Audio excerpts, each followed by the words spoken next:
Hebrews chapter 11, Hebrews chapter 11, 24 to 26. By faith, Moses, when he was come to years, refused to be called the son of Pharaoh's daughter, choosing rather to suffer affliction with the people of God than to enjoy the pleasures of sin for a season, esteeming the reproach of Christ greater riches than the treasures in Egypt, for he had respect unto the recompense of their reward. Beloved, Moses was a man who was pivotal in the history of God's people. And Moses experienced two worlds. He was a Hebrew. And by the faith of his parents, Amram and Jochebed, he had been preserved through a dangerous period of Israel's history. All of the other baby boys were being thrown into the river Nile, and he had been saved. He was a Hebrew, but he lived in the palace of Pharaoh. He was known as the son of Pharaoh's daughter. And only a few people actually knew that he was in fact a Hebrew. Pharaoh's daughter knew this because she had rescued him from the Nile when he was in the ark in the bulrushes.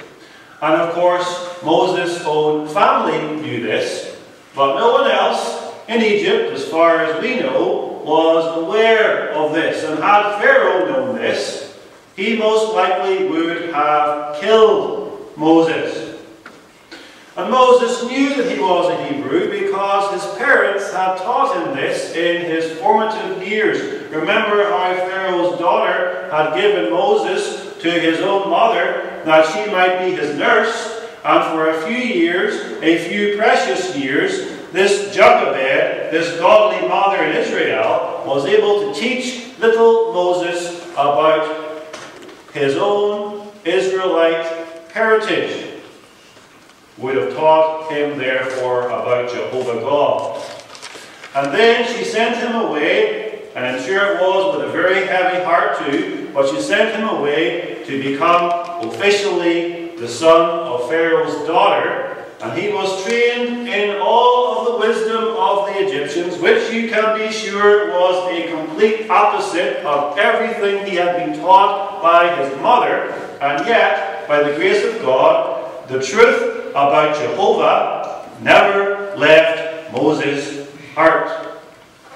And Moses knew fine well, even in the palace of Pharaoh, who these Hebrews were, because they were talked about a lot in the palace. Pharaoh hated these Hebrews. Pharaoh was afraid of these Hebrews. Why was it, Pharaoh wants to know, why was it that these Hebrews kept multiplying and growing, even though he kept afflicting them? What was with these Hebrews? And who was their God? These Hebrews said that they had a God, and these Hebrews claimed that their God was going to deliver them someday. Their God was an invisible God. They didn't even have any statues of their God, and their God certainly showed no signs of helping them. And so Pharaoh grew stronger and stronger, and the Hebrews grew weaker and weaker and became more and more miserable. And if you had looked upon this scene, and looked at the Egyptians, and looked at the Hebrews, and asked yourself, which one of these people is God blessing, and which one of these people is God cursing, you would have said, without knowing the truth, you would have said, God must be blessing the Egyptians. And surely God is cursing those miserable Hebrews. But Moses understood something different, because Moses understood who these Hebrews actually are. He had to, because our text says, by faith, Moses. Faith always has to have an object. And the object of faith is the promise of God. Faith lays hold of the promise of God. What promise did Moses lay hold of? Well, Moses must have understood, he had been taught who God is and what God had promised through the seed of the woman, through the promise to Abraham, Isaac, and Jacob, the promise of a land one day. He understood, therefore, that this miserable situation under which the Hebrews languished was not going to be forever. He understood that these people are not simply miserable slaves, but the people of God. He understood, too, that this suffering of the Hebrews was necessary, because they had within them Jesus Christ himself. And Jesus Christ, he must be bruised to bring forth salvation for God's people. And so Moses understood, imperfectly of course, incompletely, but Moses understood that these Hebrews belong to Jehovah God and belong to the coming Jesus Christ. And having understood all that, by faith, Moses makes an astounding choice. An astounding choice. He chooses to turn his back upon the luxury of Egypt and throw in his lot, as it were, with the people of God. Notice Moses choosing affliction by faith. Moses choosing affliction by faith. Notice first the choice, then the consideration, and finally the reasons. When someone chooses something, they refuse or reject something else. Notice first what Moses refused or rejected. Verse 24, he refused to be called the son of Pharaoh's daughter. Remember, he was the adopted son of Pharaoh's daughter. Therefore, he had all the privileges and status of an Egyptian prince. He lived in the palace as an Egyptian prince. Imagine what that was like. Waited on hand and foot by servants. Living in a luxurious palace. Eating the finest foods. Wearing the finest clothing. Having the best education possible in those days. Enjoying the greatest culture that mankind had in that day. Having the greatest advantages of anyone on the earth, you could say. Trained in the wisdom and the philosophy and the science and the literature of the Egyptians. And most likely heading for a very pleasant life and career. We read that he had come to years. He was about 40 years old. He was probably next in line for the throne of Egypt, and if not that high, he was at least handpicked for some important position in the Egyptian court. An official, maybe the prime minister. He was in his prime, and yet he chose to cast all of that away. He cast away, therefore, treasure and pleasure. Treasure and pleasure. Earthly riches were his. Gold and silver and precious stones. everything that his flesh or even our flesh might desire.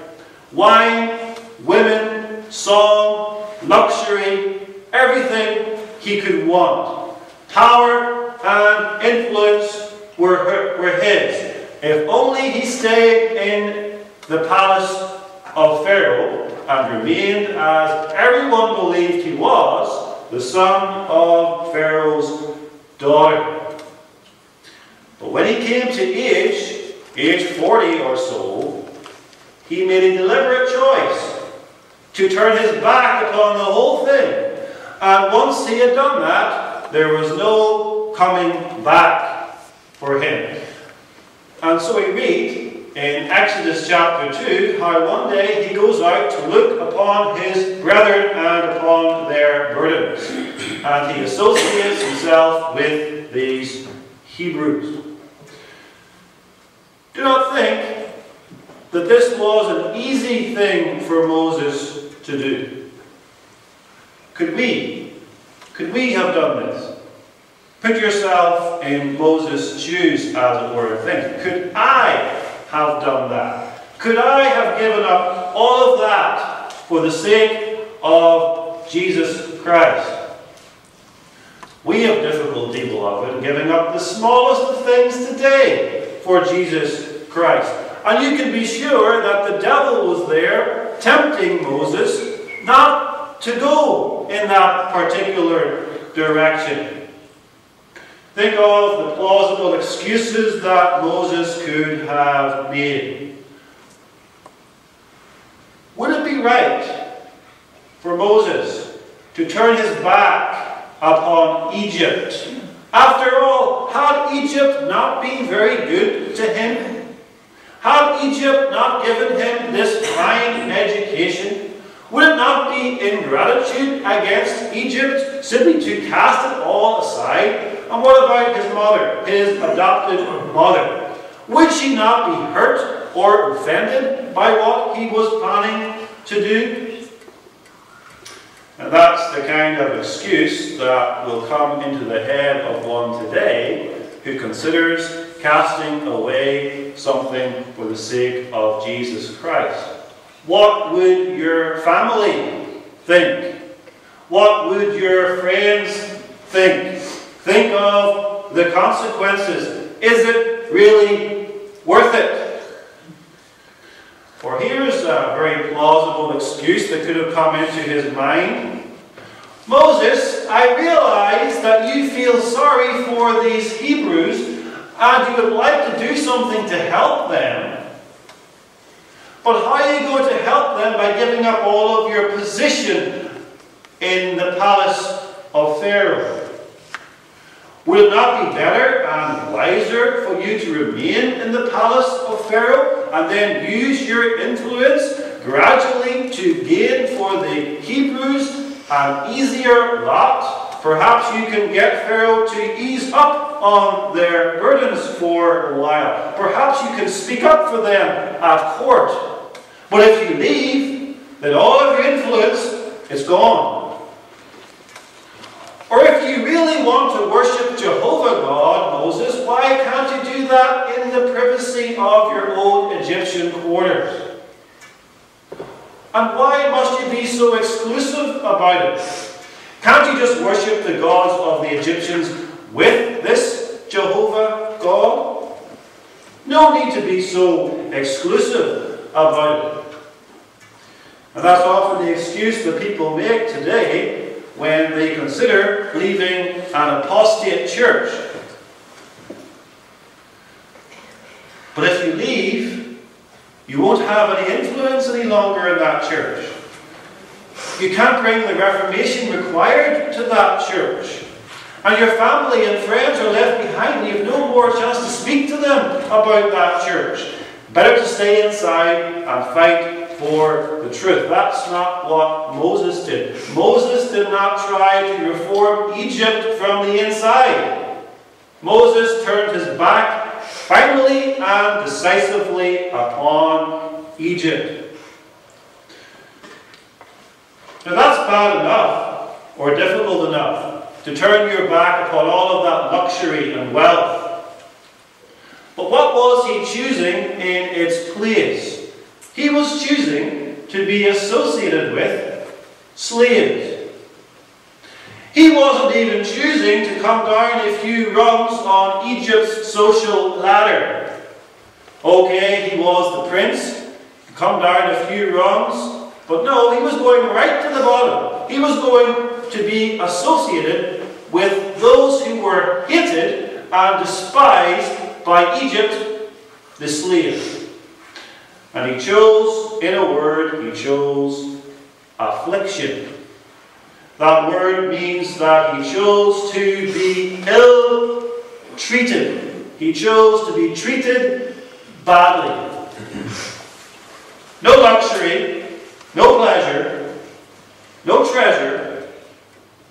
The Hebrews didn't have such things. The Hebrew life was one of misery. All day long. Misery. A slave. Beaten when they didn't work hard enough. Under the control of cruel men who made them work day after day in the hot Egyptian sun, working a heavy workload. And Pharaoh showed them no pity. And Moses chooses to associate himself with these people. In their suffering, in their wretchedness, he chooses to share with them in their taunts and insults and mockery. He chooses to have it said about him, he's a Hebrew too. He's not an Egyptian prince, he's a Hebrew. Now, from all earthly points of view, a man who would do that would be considered to be insane. Someone who leaves the luxury of the Egyptian court and says, I want to associate myself with the slaves, the Hebrew slaves. Nor can you say that Moses was jumping on the bandwagon just before the Exodus. There was at this point no indication that things were going to improve in the immediate future for these Hebrews. In fact, Pharaoh was at the height of his power and his cruelty. There was no escape for these Hebrews. God had not yet appeared to Moses in the burning bush and promised that he would deliver his people in the near future. In fact, there would not be deliverance for another 40 years, because Moses would flee into the desert of Midian and there be a shepherd for 40 years, from age 40 to age 80. Nothing would improve for these Hebrews. And so you can say, Moses, you're making your choice at the worst possible time. Your timing is terrible, Moses. And again, there are times when it is not to one's advantage from an earthly point of view to associate oneself with the Church of Jesus Christ. And here was an example of that. Think of the early church, the time when people were being thrown to the lions in Rome's Colosseum, or being crucified by Nero in the dozens, or being set alight in Nero's garden parties. That was, from an earthly point of view, a very bad time indeed to join the church. But then Constantine becomes the emperor. He becomes a Christian. And then suddenly it's a good time to join the church, because Christianity becomes the religion of the Roman Empire. It becomes fashionable to be a Christian. You have the approval of the emperor himself if you become a Christian. And then in the days of the Reformation, another bad time, you might say, to join the church. then you'll be imprisoned, or put to death, or tortured, if you decide to join the Church of Christ. At that time, wiser at that time not to join the church. And one wonders today, what would be the case if suddenly the government said it is illegal to be a member of a Reformed church? If the cost became very high to be a professing Christian in our country, how many people would still attend public worship? I think we can tell, because today even the slightest inconvenience is enough to put people off from joining the church, associating themselves with the people of God. But all of those things, none of them together, put Moses off. He was determined. He had determined within himself that he was going to refuse to be called the son of Pharaoh's daughter, and instead he would join himself to the people of God. He chose to do this. Now, sometimes Calvinists are nervous when they see the word choose in the Bible. We ought not to be nervous. We do not say that man does not choose things. Of course man chooses things. The question is, why does a person choose things?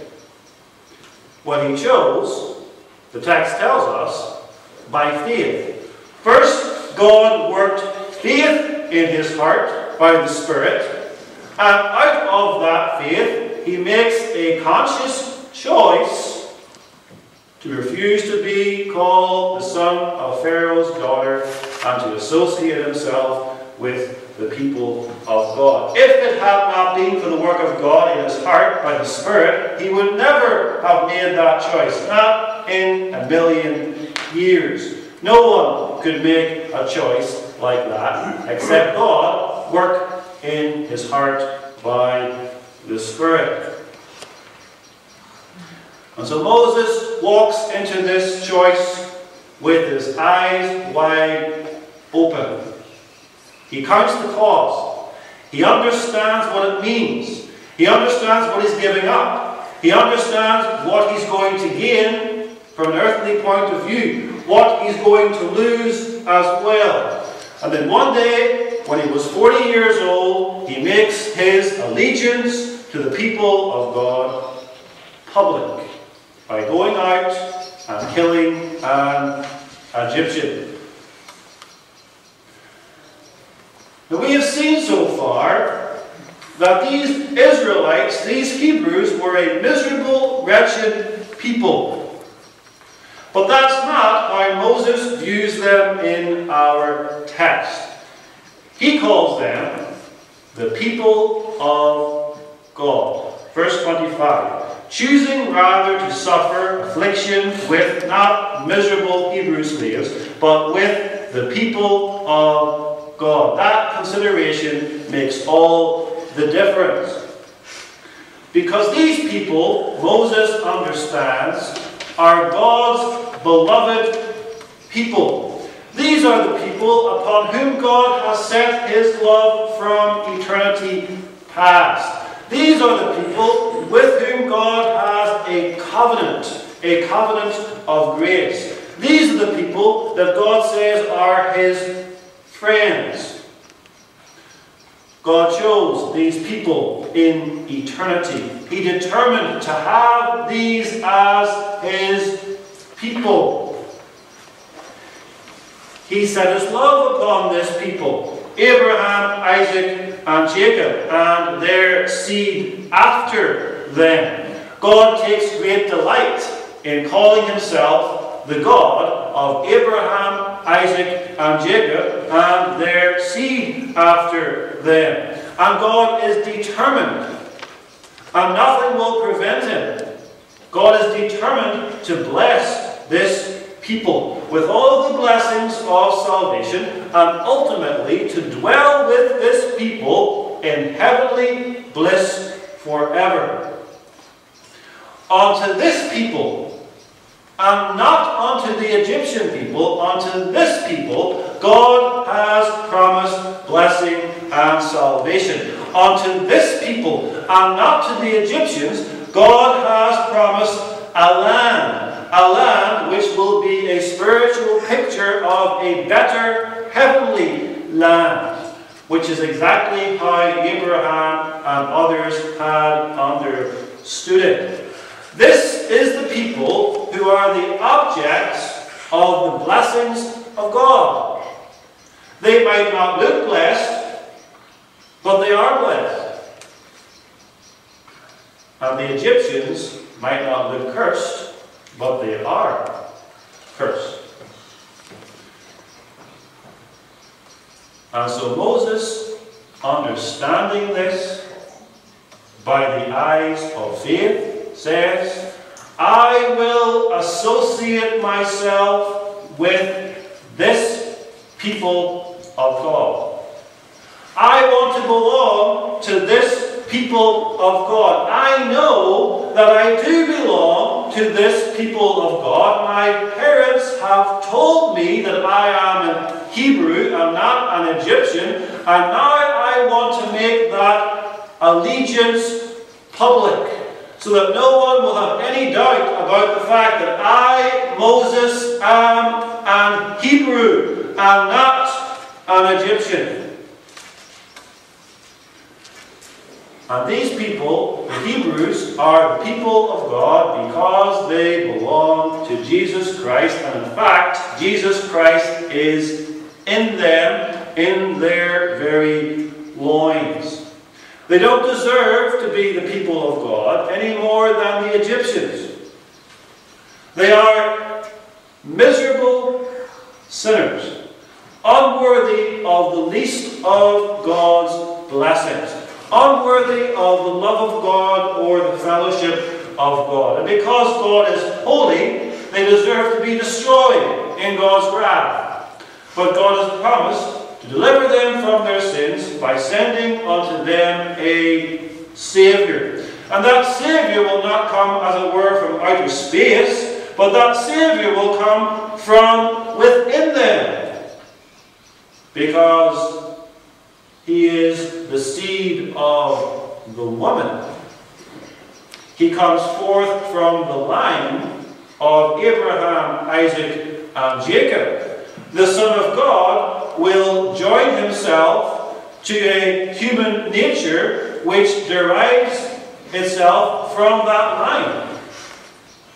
And so He will be a true son of Abraham, and later a true son of David. And Moses understood all this. He understood all this even though it didn't look like this from an earthly point of view. Israel didn't look blessed, but he knew that they were blessed. He knew they had the promise of future blessing.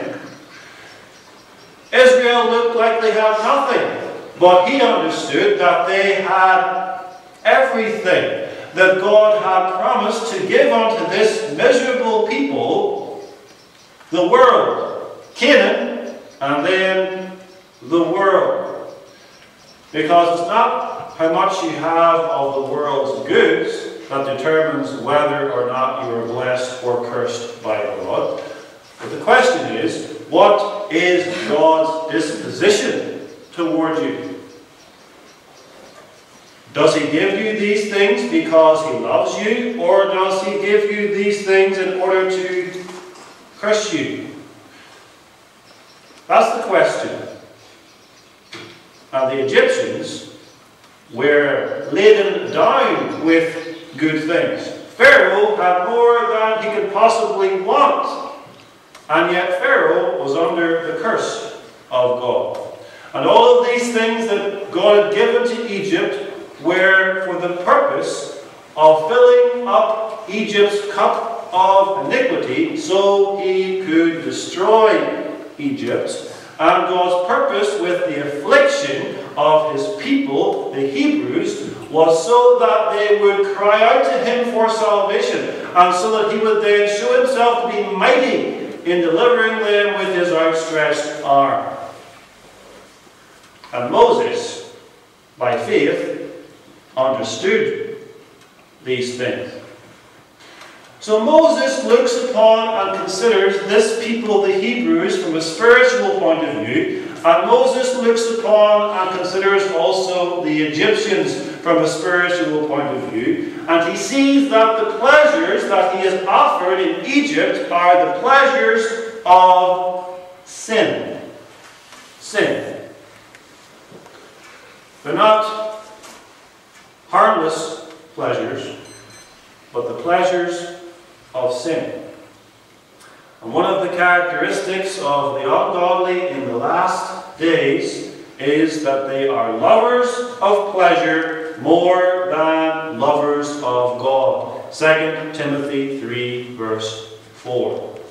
And that's the way it is in our world today. To enjoy pleasure, the world's pleasures, you must sin. And for Moses to enjoy the pleasure of Egypt, Moses had to sin. He had to worship the gods of the Egyptians. He had to indulge in sexual depravity in Egypt and many other sins besides. Now, of course, not all pleasure is sinful pleasure, but most of the pleasure in this world is sinful pleasure. And we, to follow God, must turn our back upon sinful pleasure. We must love God more than pleasure. We must find in God all of our pleasure. He must be the delight of our heart. We must not allow pleasure or convenience or advantage to stop us from worshipping the true God as He has commanded, or to stop us from joining with God's true people in the earth. Moses had to declare himself to be an enemy of the wicked world, as that wicked world was shown in the land of Egypt, in order to show himself to be a friend of Jehovah, because friendship with God is always antithetical in this wicked world. If you love God, if God is your friend, you will love the things that God loves, and you will hate and turn from the things that God hates. Second, he notices that these sinful pleasures were only for a season. Only for a season.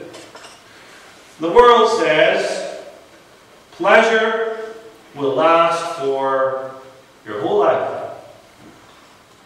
The Bible says no, the pleasures of sin last only for a short period of time. And that's the emphasis in our text. A short, fleeting period, that's pleasure, and it's gone. There's no lasting satisfaction in sin. It promises a lot, does sin, but does not deliver. And then it hides what comes after the momentary pleasure, which is an eternity of God's wrath. And again, Moses understood all these things. He understood that the pleasure that Egypt was offering him was sinful. And they understood that it was only for a season. And having weighed up all of the pros and cons, as it were, he made a deliberate choice to follow after God and to forsake the pleasures of this world. The reasons for this choice are explained in our text in verse 26.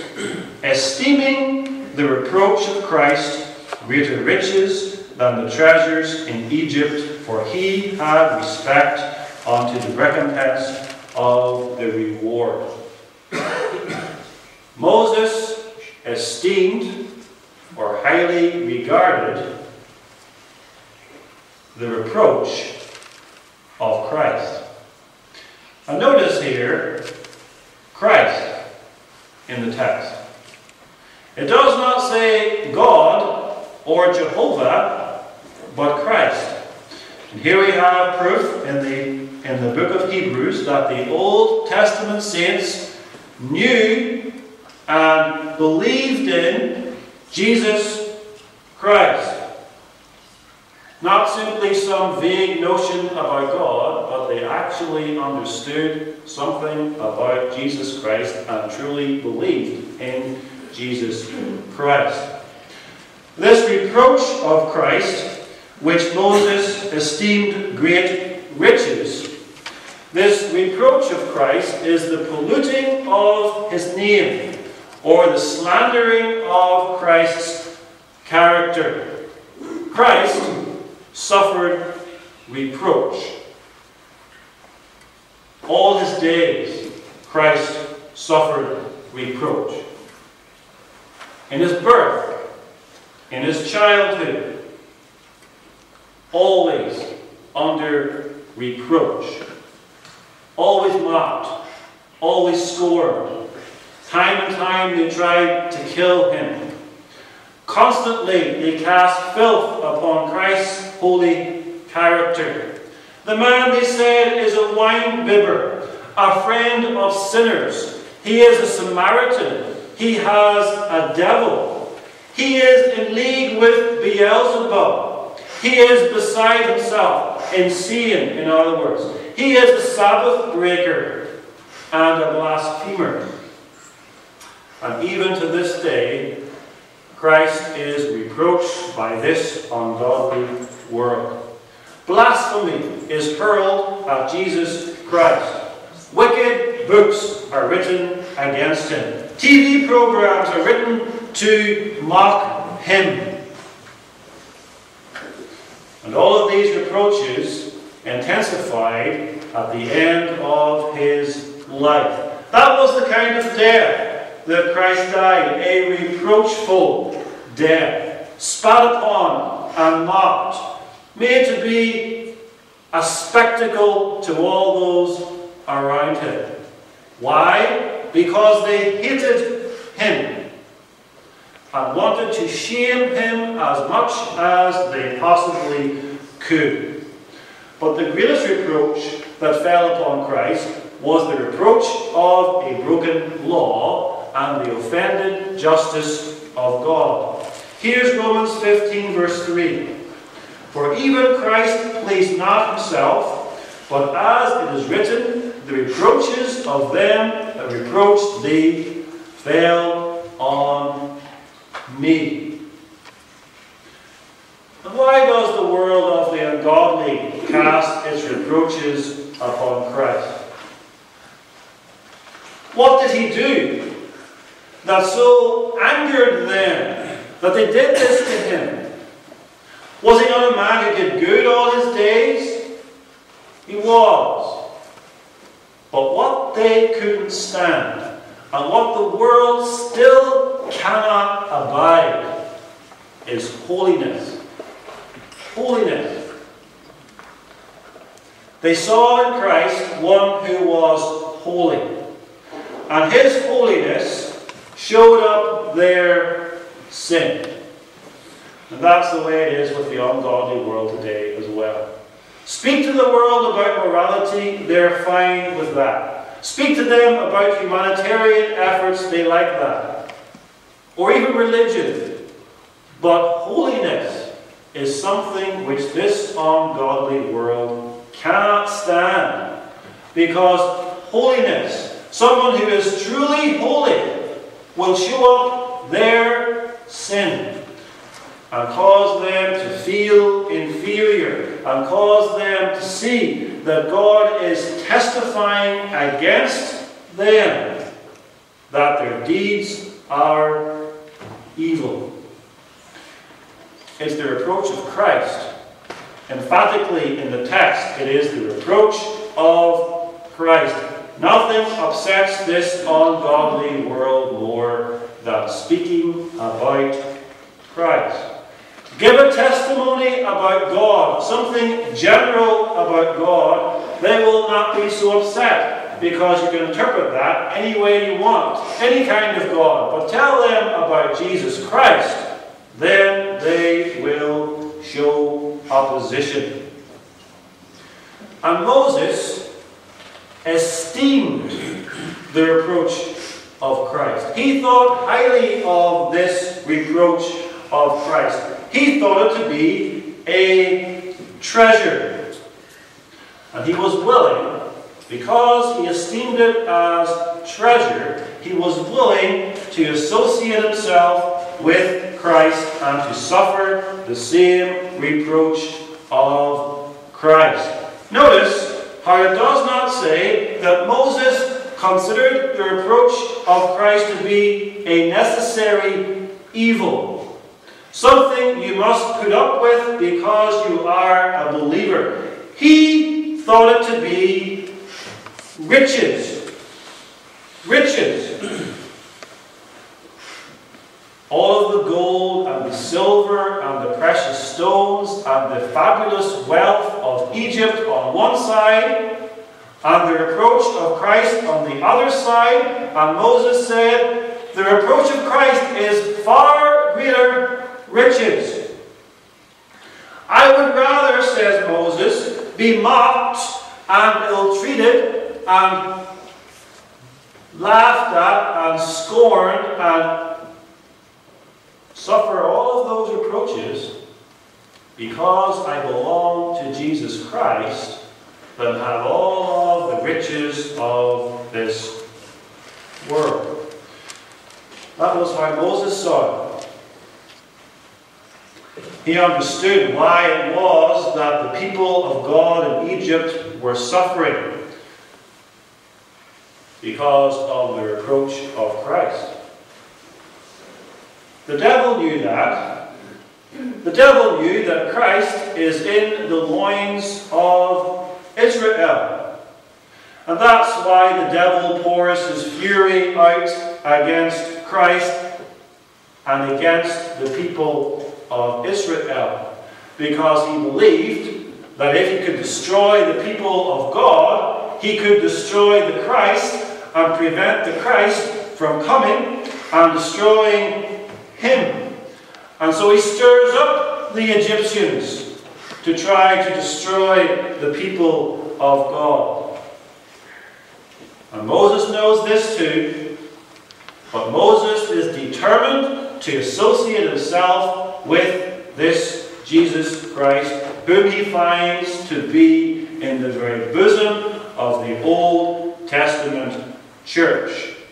And so he takes the side of Israel and takes upon himself all of these reproaches and takes the side against his own adopted mother and adopted grandfather, Pharaoh, and all of the Egyptians and all the luxury he had there because he wants to belong to Jesus Christ.